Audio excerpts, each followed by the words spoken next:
When the World Screamed, by Sir Arthur Conan Doyle.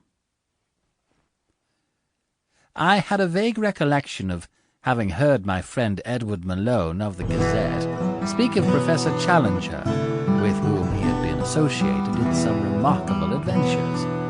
I am so busy, however, with my own profession, and my firm has been so overtaxed with orders, that I know little of what is going on in the world outside my own special interests. My general recollection was that Challenger had been depicted as a wild genius of a violent and intolerant disposition. I was greatly surprised to receive a business communication from him, which was in the following terms. 14 Enmore Gardens, Kensington. Sir, I have occasion to engage the services of an expert in artesian borings. I will not conceal from you that my opinion of experts is not a high one, and that I have usually found that a man who, like myself, has a well-equipped brain, can take a sounder and broader view than the man who professes a special knowledge, which, alas, is so often a mere profession, and is therefore limited in his outlook. Nonetheless, I am disposed to give you a trial. Looking down the list of artesian authorities, a certain oddity, I had almost written absurdity, in your name attracted my attention, and I found upon inquiry that my young friend Mr. Edward Malone was actually acquainted with you. I am therefore writing to say that I should be glad to have an interview with you, and that if you satisfy my requirements, and my standard is no mean one, I may be inclined to put a most important matter into your hands. I can say no more at present, as the matter is of extreme secrecy, which can only be discussed by word of mouth. I beg, therefore, that you will at once cancel any engagement which you may happen to have, and that you will call upon me at the above address at 10:30 in the morning of next Friday.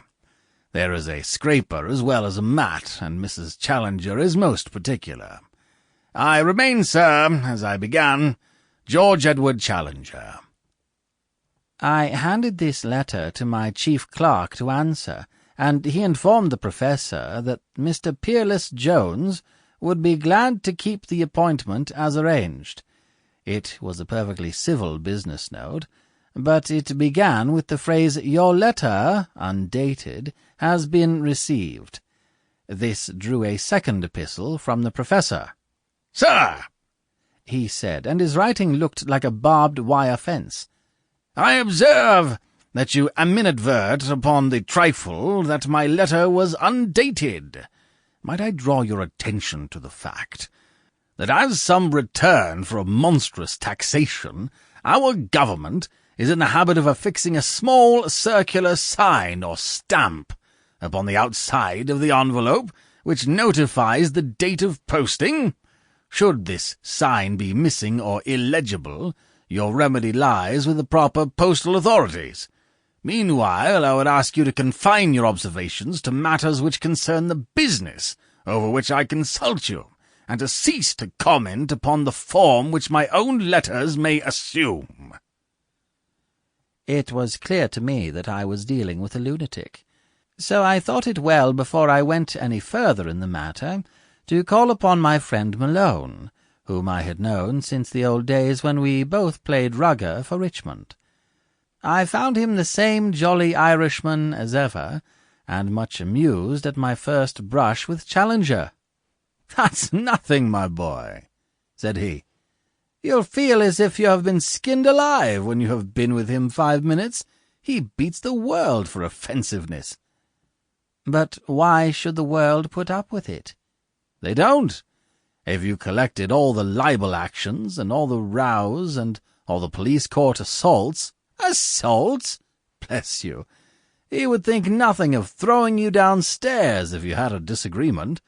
He is a primitive caveman in a lounge suit. I can see him with a club in one hand and a jagged bit of flint in the other. Some people are born out of their proper century, but he is born out of his millennium. He belongs to the early Neolithic or thereabouts." "And he a professor?" "There is the wonder of it. It's the greatest brain Sample complete. Ready to continue?